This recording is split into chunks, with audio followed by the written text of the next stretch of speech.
The Earnestly Speaking podcast is a show that is founded on free-flowing conversation and may at times venture into mature subjects. Listener discretion is advised.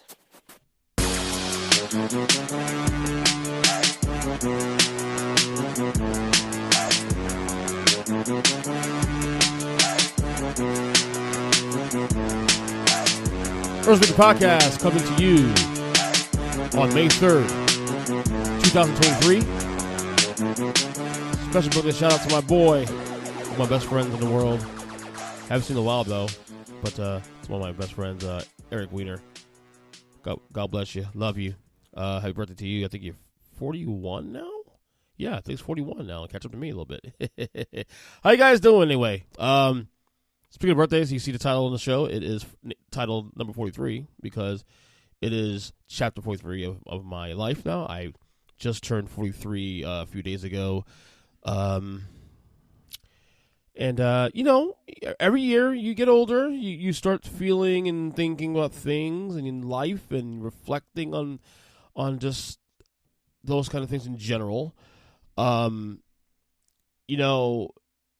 had a decent birthday. I worked a little bit, but otherwise went to my wife, my kids. We all went out to have pizza, late afternoon, early dinner. I want to call that. Nothing over the top. I find as you get older, you crave simplicity, and I've noticed for myself. I've always been somewhat simple anyway. But I become even more simple in my ways, in the things I want and need. I think some of it has to do with my, minimalism lifestyle. I tried to adopt over the course of the last 5 years. It's hard to keep up with it, but I do try to keep things as simple as possible as I get older. Aside from that, though, too, as well, one of the things I find myself doing a lot, especially in the last year or so, and especially the last couple months, turning 43 years old, think about mortality more than ever. Look, we're all gonna go. We're all gonna pass at some point. We're all gonna, But by the grace of God, I hope I live a long time. I've always said that my fear of death has always been more so on the not seeing my kids get older, go to college, whatever it may be. If they decide to go to college, of course, become adults, have their own kids, be a grandparent. That's the part that scares me about mortality, and I find myself thinking about that a lot more now, especially now because of these recent health things, scares I've had the last couple months, which is why I've been very, very much so trying to better myself health-wise. And that's pretty much been the sticking point of this year, 42 going to 43, is being in the best mental and physical health possible. And really prioritizing that in a way for the first time since probably my mid-20s. I was someone for a long, when I was younger, I don't think I've ever really been a healthy eater in some ways, because again, when you're younger, you don't think about those things. You just, again, ignorance is bliss. You just live your life as the way you want to. But now 43, you can see I'm now middle age. Obviously, I'm approaching my mid 40s. I'm still a young man. But again, you have a 10-year-old, 6-year-old. You got other responsibilities. It's just one of those things where you start to look at things more seriously. So my health, obviously, my goals for this year, is to continue building on better health. I also have a lot of personal goals too. I want to do more traveling. Keep it balanced, keep it life balance also, especially. But traveling is something that I my wife and I especially, we have not. Even before we had kids, we didn't do. I feel like we didn't do enough of that, of traveling as a couple and really seeing the world in the way, this not necessarily have to be everywhere, but I don't. I think in my case, I know I prioritize other things instead of experiences, and now I regret that. I regret not, taking the time before I became a parent, to take trips and more, on a trips on the fly, things that I see friends who either have kids who are probably older or don't have kids, and they're just living their life, living their best life, and I love that for them, obviously.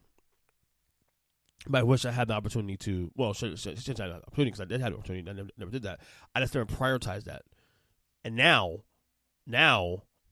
as I now approach age 43, or enter age 43, chapter 43 in my life, I know all those things that I wanted or I didn't prioritize. I'm now wanting and craving to do that. And luckily, a lot of things good things have happened to our families of late. That might be able to create those opportunities. So really blessed. And one thing else too, for myself, and this kind of goes with everything I've been saying here at the top of the show here. Just want to do more. I've always said, becoming a parent, becoming a family man, when you have spouse and kids and work and all those things that you have to prioritize and, make sure they're in, all locked down and taken care of, you do sacrifice certain elements of your life. You tend to, I don't want to say lose myself, but you can lose yourself in a way where you forget who you used to be before this life. You can, how was I before? What did I do before I had kids or before I got married? What were my interests? And you, obviously, I'm not complaining about the life I have now, because I love my life, I love my wife, I love my kids, they're my world. But you do sacrifice something when you dive in that world. This is why the podcast for me has been the one thing, and I'm thankful for the podcast especially, that's kept me sane in a lot of ways, where this is one thing I know I have that is mine, that if I have an escape to talk about sports, talk about life, politics, I have this. And this has kept me sane, honestly. But, as I've been saying too, as kids get older, you start seeing little victories there. You see a little more time to yourself. Both because we're in school now, so you get, on the days I'm home, not working, I'm able to pick up more time to do podcasts. Hell, as I've been saying last couple weeks, there have been a couple Sundays as of late that I've been able to dive in and do a solo podcast, because the kids are now at a point where they're old enough to, obviously not take care of themselves, but at the same time, they're able to, like, if they're watching a TV show or playing video games, and I can get away for 20, 30 minutes to do a quick podcast. I have that now. So I'm getting little victories, a little bit of life back, little. So I'm grateful for that. I really am grateful for that. So, again, to all the folks, people who, social media, texts, calls, thank you for all the birthday wishes. Appreciate it. My mom, as you guys know, Mom and I also share a birthday as well. She turned 29 for the 30 something time, whatever. I don't know. I lost track. I took basically, I took her to brunch, at a local Cheesecake Factory here in West Palm Beach. It was myself, her, my aunt. Treated him to a nice brunch. We had a great time. Great conversation. It was really fun. A lot of fun. And I want to do more of that. Like, I think one of the things I'm starting to appreciate, is being able to talk to other adults and adults older than me and getting wisdom from there, male or female, whether it's my father or my mother or, grandparents. You know what I mean?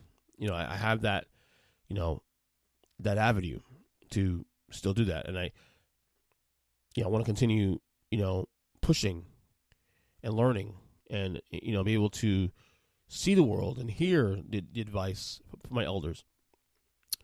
So it's been a good week. It's been a very good week. I'm very, very blessed to have the people who have my life.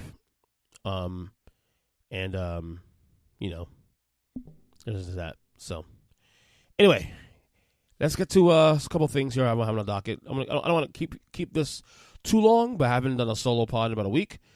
It is the NBA playoffs still. Check it in here. I'm actually recording this as the game 2 of the Celtics and Sixers winding down. This will be even series in about another 2 minutes. Boston's bounced back and blown out the Sixers. Boston, Philly did their job. They got the game they needed to get, especially without Joel Embiid playing the first game. He played tonight. I think he had 5 blocks in the first half, but then Boston playing desperate as they are, ran away with it in the third quarter. We should. I don't have a pulse on how that series is going right now. 1-1, split. I had Boston in 6 initially. I can see Philly. I could see Philly win the series, obviously, but we'll see. Boston back in a big way today.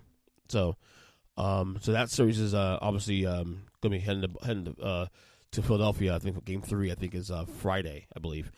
Of course, the Warriors and Lakers series on the way last night. The Lakers up 1-0 in that series. Massive performance by Anthony Davis. Was it 30 points, 23 rebounds. LeBron was solid, but those guys got help from Dennis Schroeder and D'Angelo Russell and those guys. I had Golden State in 6 as well too in that series. I'm still sticking to that prediction. The question in that series for me is this: can the Lakers sustain?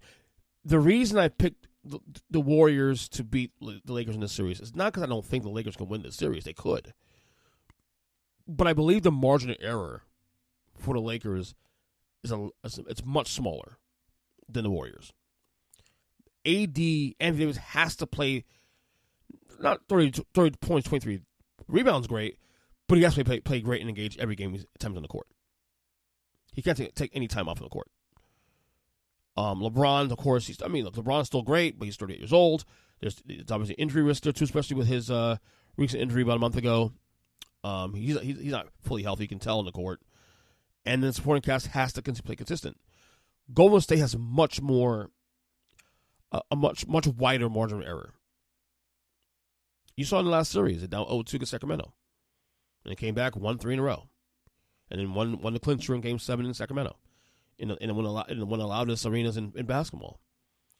The Warriors have a lot more to, more weapons. They have a lot more. It's a larger margin of error, honestly. So that's why I have the Warriors in 6. Now, if the Lakers somehow win Game 2, all bets are off at that point. Because now you're going 2-0, heading back home to Crypto.com arena, and then who knows what happens at that point there. But I still feel like the Warriors win that series. But like I said, it's a battle of a margin of error. You have Suns Nuggets. Nuggets are up 2-0 in that series right now. I think Game 3 is on Friday. I think it's Friday or tomorrow. No, I think it's Friday.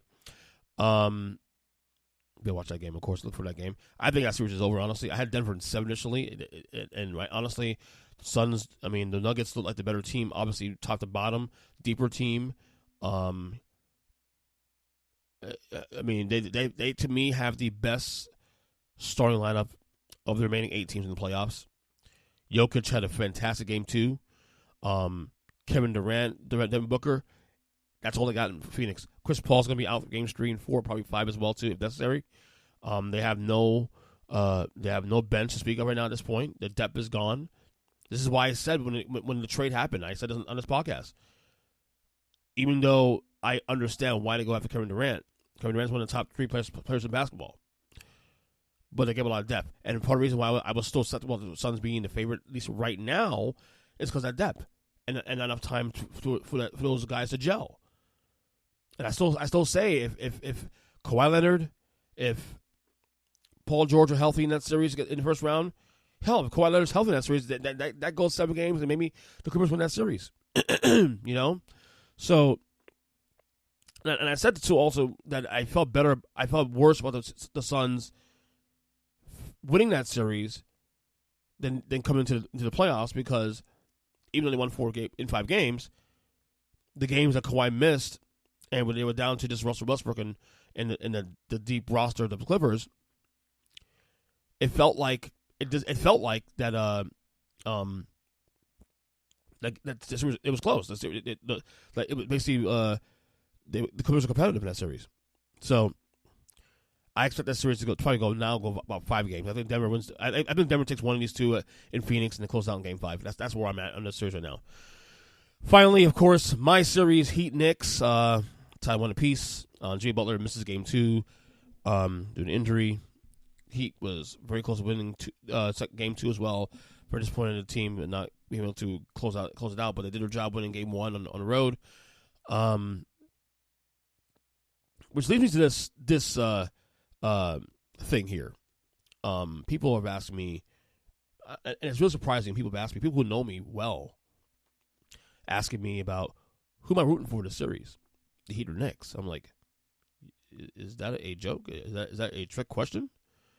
Because you guys know, I'm obviously born in Brooklyn, New York. Okay, you know, all my sports teams I root for are mostly New York. In football, in the NFL, I root for the Giants. In baseball, I root for the Mets. In hockey, I root for the Rangers. All New York. The only team I don't root for, a New York team, is in basketball, and that's the Heat. I have been a Heat fan 34 years, okay, since 1989. Since the second year of the franchise existence, in other words. So there's people still ask me, you know, you root for the Heat or Knicks, and even though they know I'm a Heat fan, they ask me that because I think there's this assumption that because the Knicks have been so bad for about, you know, have been relevant for a chunk of the last 20 25 years, that this is an assumption that I just became a Heat fan by default. No, that's not the case at all. I've always been a Heat fan from day one. Now, there was a period in the 90s. This is pre-Pat Riley. Talking about during the Billy Cunningham, Louis Chappelle era.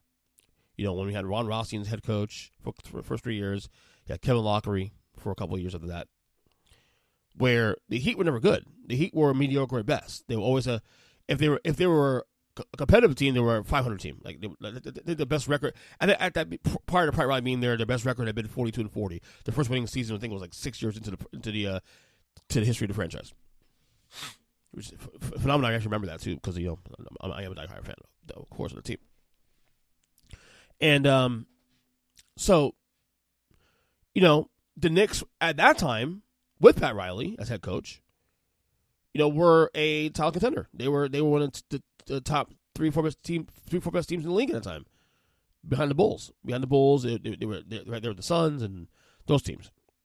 So as a kid, I hate Michael Jordan as a kid. When I say hate Michael Jordan, I mean I respected him as a kid, but I was never a Bulls fan. I hated the Bulls as a kid, and I love Patrick Ewing. So when the Heat never made the playoffs, Harlem never made the playoffs back in the early 90s, I rooted for the Knicks to you know, take their business, to win a title, because I wanted the city to get a title, but I wanted Ewing to get a title as well, Patrick Ewing. But my allegiance was always the Heat first. Always. So when that rivalry happened, the Knicks-Heat rivalry didn't start until the late 90s, until 1997. Now, at this point, Pat Riley has now left New York, come to Miami, both as president and head coach, okay? Changed the culture. You know, traded Glenn Rice. The reason I became a Heat fan in the first place, Glenn Rice, for Alonzo Mourning, that famous trade with the Hornets. And that's where my even though I didn't mind the Knicks at the time because I love Ewing, and and if the Heat were in the playoffs, I would for the Knicks obviously to do well. It wasn't until after Patrick Ewing got unceremoniously traded away from the team and was treated like crap by the franchise that I just started to hate the Knicks. And I can't say hate because it's complicated for me on a personal level, because here's the thing. Okay? I break bread. Most Knicks fans are also New York Giants fans in football.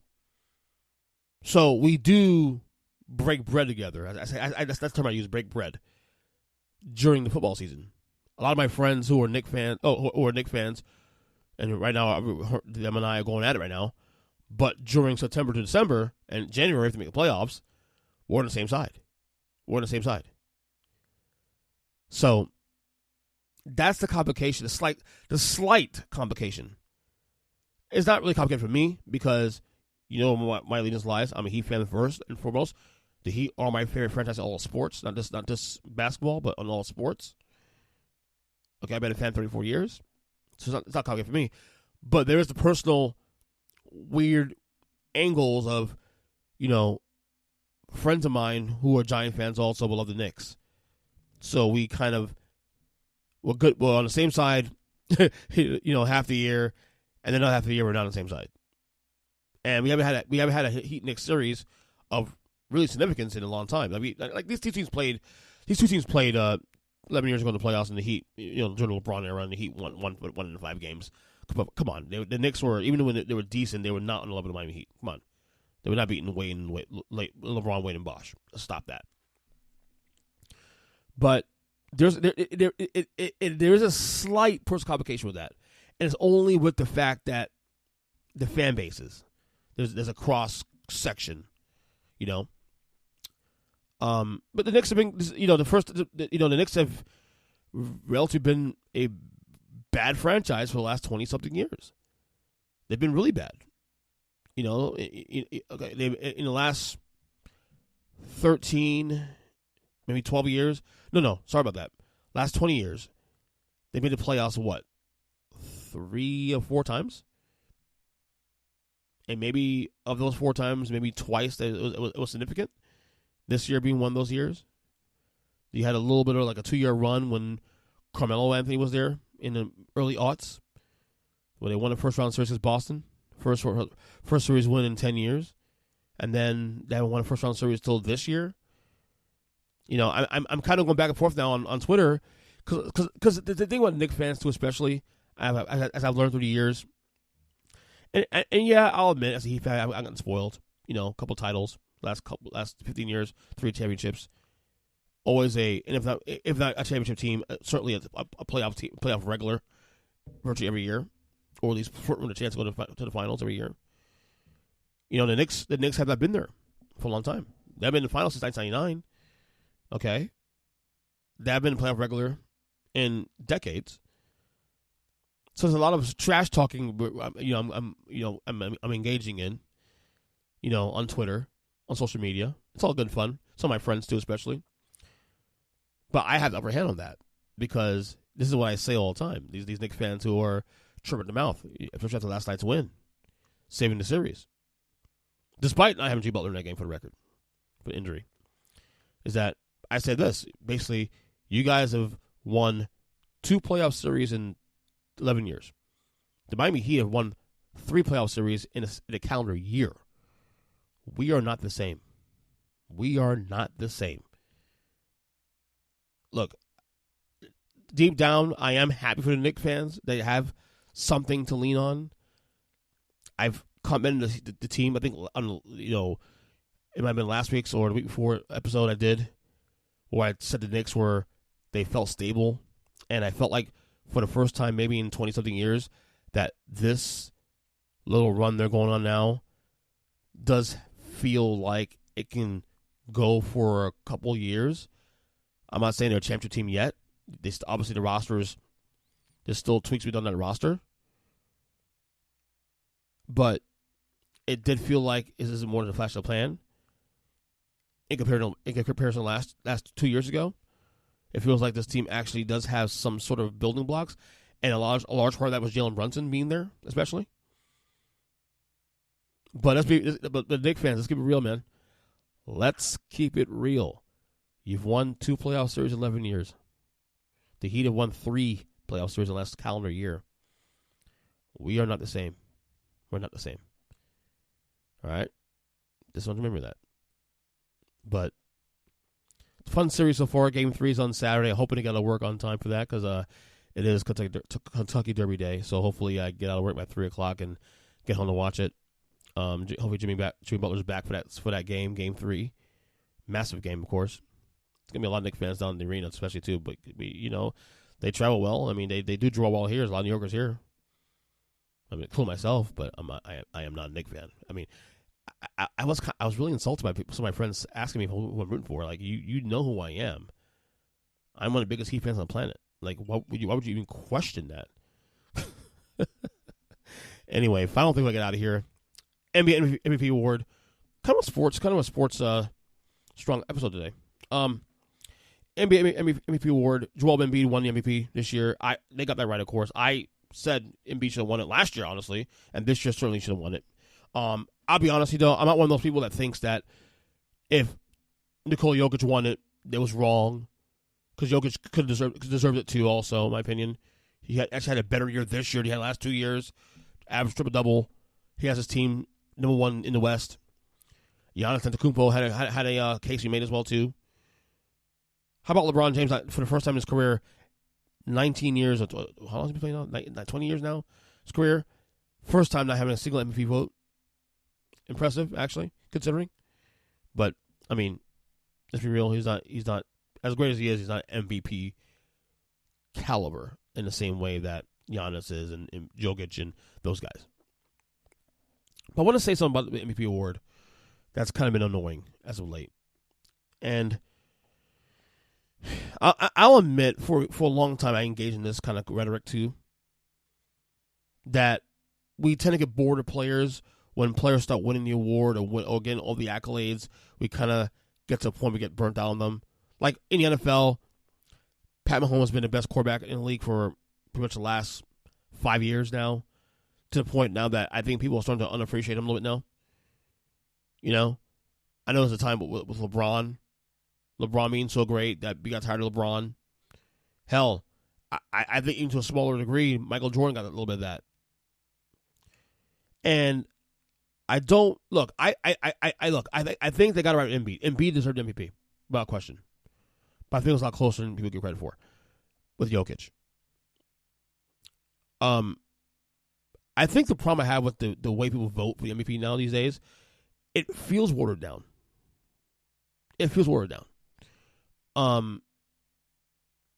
And you have people voting based on the narratives, based on, okay, well, this guy won it twice, so he should win it again. Or this guy won it before, but this guy is a new kid in the block. He's a new story, new narrative, new story. So let's vote this way. I don't like that. I don't like that at all. I think that's very you should not vote for MVPs based on legacies, based on, well, this guy didn't get this year or that year, so let's give it to him this year. When you vote for the NBA MVP, thank you. It should be based solely on the 82 game sample. People use, this guy didn't do anything in the playoffs, he's been failing the playoffs. That doesn't matter. First off, it's not even a playoff award. It's a regular season award. We have an MVP in the playoffs. It's called NBA Finals MVP. We should be basing these votes solely on an 82 game sample. And we don't do that. And these voters now, I remember in the middle of the year when Jokic was in the lead. I remember I'm in the lead. And then Kenneth Perkins made this stink about it. And for the record, he's not necessarily wrong, but saying that most of the voters are white.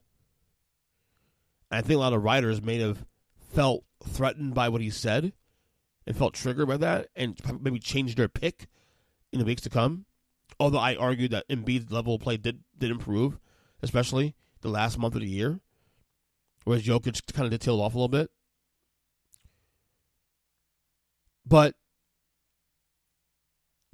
let's not be disjust about this, though, either. The NBA MVP award should be solely about the 82 game sample. Let's stop complicating that, guys. I agree, Embiid should have won it. I would, if I had to vote, I'd vote for him this year. In fact, I would vote for him last year.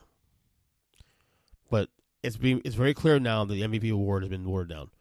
Michael Jordan had one. As great as Michael Jordan is, Michael Jordan only has 5 MVPs in the how many years he played in the NBA? 15, 19 years in the league. Total years in the league, or 17 total years in the league. Only has 5.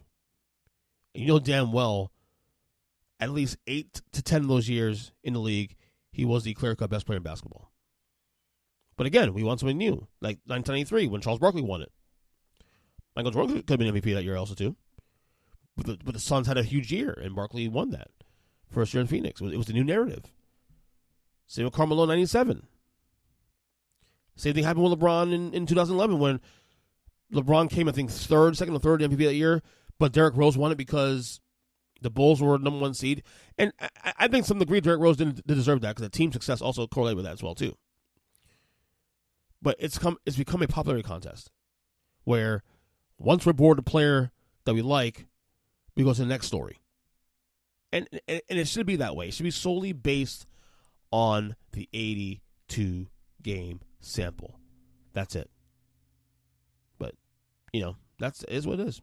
So, anyway, that'll do for this podcast. I'm going to turn it in a little bit now. We'll try to do one of these later in the week. I'm on Twitter at EJChristian7, Earnestly Podcast, across all podcast catchers. Again, guys, check out the YouTube page as well, too.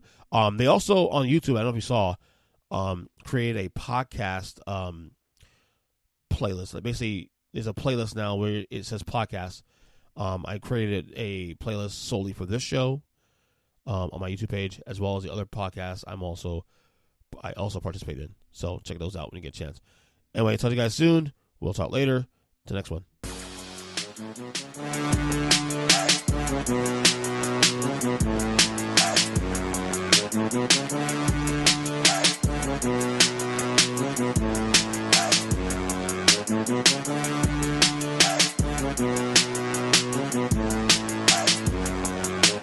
Thank you.